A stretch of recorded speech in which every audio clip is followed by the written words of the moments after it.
یاد رکھیے مصطفیٰ نے فرمایا وہ دنیا میں بھی ہلاک ہے، وہ آخرت میں بھی ہلاک ہے۔ نمبر کتنے دی چیز ہوئی؟ دو۔ اول ہے شرک، دوسرا ہے جادو کرنا کروانا۔ آپ جو یہ کام کرتے ہیں کرنے والے، جادو لکھنے والے، مجھے سمجھ یہ نہیں آتی، میں اللہ کی عزت کی قسم کھا کے کہتا ہوں میری جیب میں کیا ہے یہ جادو نکالنے والا کبھی نہیں بتا سکتا، لیکن مٹی سے جادو کیسے نکل جاتا ہے یہی سمجھ نہیں آتی۔ اس لیے یاد رکھیے، بہانبازی نہ کیجیے، اور جادو کا خود ہے تو بنا ہوا، جس گھر کے اندر نماز نہ ہو، جس گھر کے اندر شریعت کا لحاظ نہ ہو، جس گھر کے اندر قرآن کی تلاوت نہ ہو، وہ تو خود سر سے پاؤں تک جادو ہے، اسے تو جادو کیا اثر کرے گا؟ جہاں نماز نہ ہو، جس گھر کے اندر مصطفیٰ صلی اللہ علیہ وسلم کی تعلیم نہ ہو، شریعت کی پاسداری نہ ہو، وہ تو جناب والا جادو خود ہے، اسے جادو کیا کرے گا؟ اس لیے جو جادو کرتے ہیں یا لکھ کے دیتے ہیں یا دوسرے مسلمان بھائی کو نقصان پہنچانے کے لیے کرتے ہیں، یاد رکھیے لکھنے والا، کرنے والا، کرانے والا وہ ایک ہی صف کے اندر ہے، اس کے علاوہ کوئی اور راستہ نہیں ہے، وہ بھی ہلاک، اس کی اولاد بھی ہلاک ہو جائے گی۔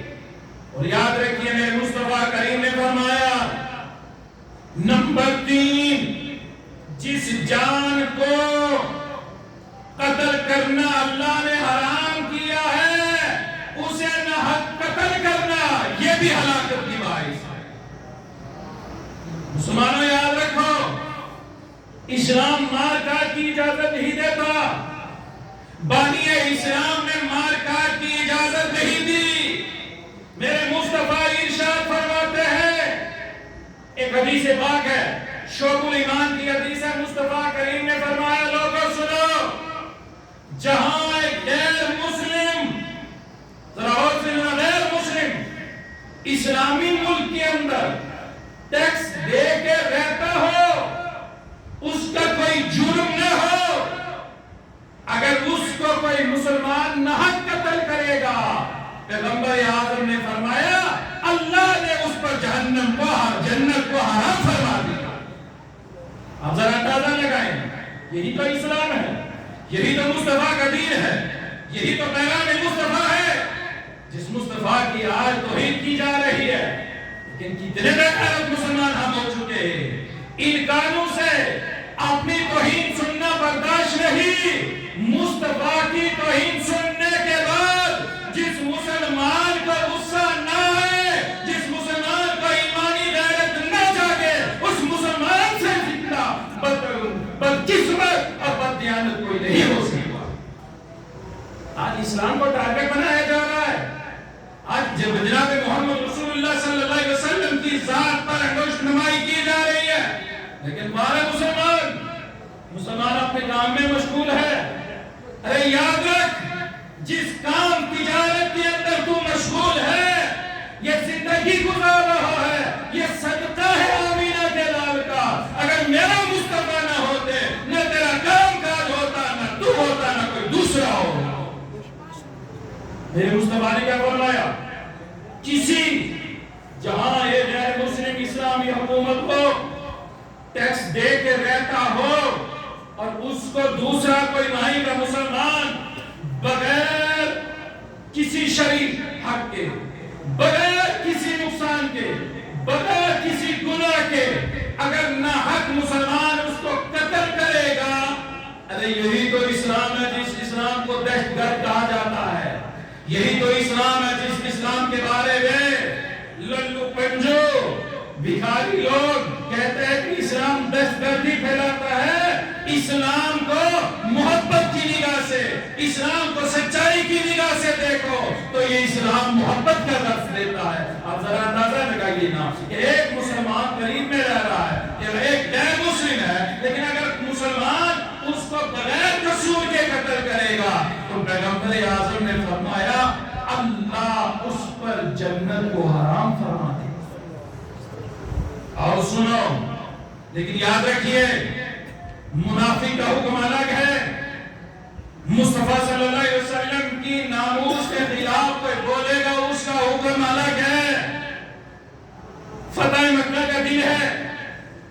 پیغمبر اعظم مکہ کے اندر تشریف لائے، جو ہی مکہ کی حدود کے اندر داخل ہوئے تو آقا کونین صلی اللہ علیہ وسلم کے راستے میں ایک کتیا تھی.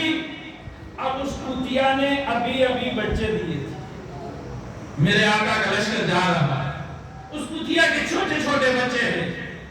ایک صحابی آقا کونین صلی اللہ علیہ وسلم نے اس کو ہاتھ پکڑا اور ارشاد فرمایا یہاں کھڑے ہو جا، یہ جانور ضرور ہے لیکن اس کے چھوٹے چھوٹے پلے ہیں، یہ چھوٹے چھوٹے بچے ہیں. کہ لشکر آتا ہو کہیں ایسا نہ ہو بے دھیانی کی وجہ سے اس کتیا کے بچے کے اوپر کوئی قدم رکھے جس کی وجہ سے اس کا بچہ مر جائے. بچہ مر جائے گا، اس کو تکلیف ہوگی.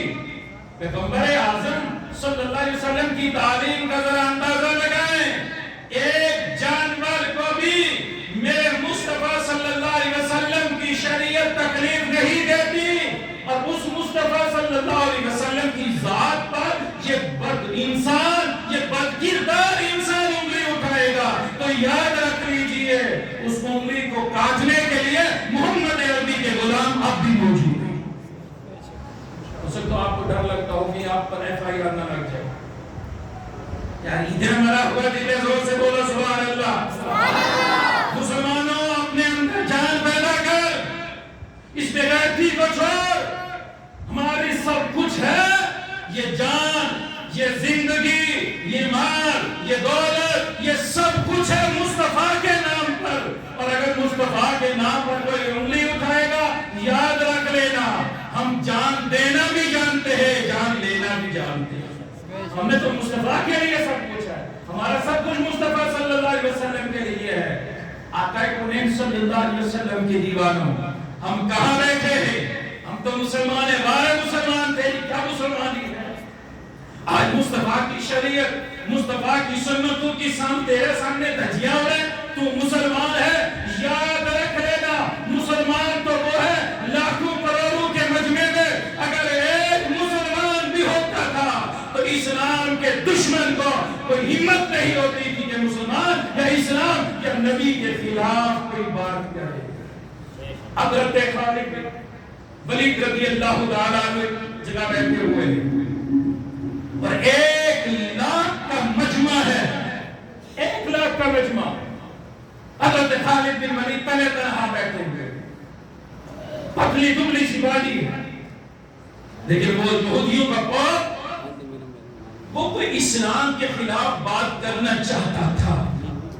حضور کی بارگاہ اسلام کے خلاف، نبی پاک کے خلاف کوئی بات کرنا چاہتا تھا، لیکن وہ زبان پہ جو ہی لاتا تھا اس کی زبان حرکت نہ کرے.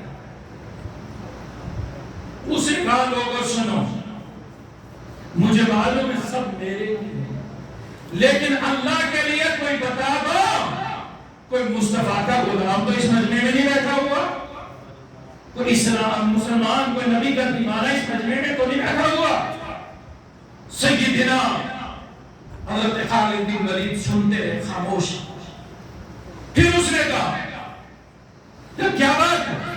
کہا اللہ کے لیے اسی نبی کا واسطہ دیتا ہوں، ہے کوئی تو کھڑا ہو جائے. سیدنا خالد بن ولید کھڑے ہو گئے.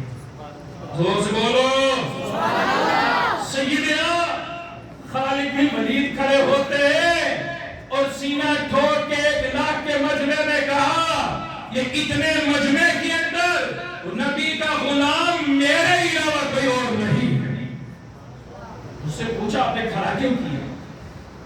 کہا وجہ یہ ہے میں کوئی بات کہنا چاہتا تھا لیکن میرے جسم پر ایسی کپکپی طاری ہو جاتی ہے، میری زبان وہ بات نہیں نکال سکتی، اور بات تھی اسلام کے خلاف. اس نے کہی حضرت خالد بن ولید رضی اللہ تعالیٰ عنہ سے اس نے کہا جب بتا یہ 1,00,000 کا مجمع اس سے تمہیں ڈر نہیں لگا؟ آج ہمارا کروڑوں کا مجمع ہے، کروڑوں میں ہماری گنتی ہے، لیکن قربان جائیے اس خاک پر جس خاک پر حضرت خالد بن ولید کے قدم لگے، اس خاک پر قربان جائیے. حضرت خالد بن ولید سے خاک موت کا ڈر نہیں،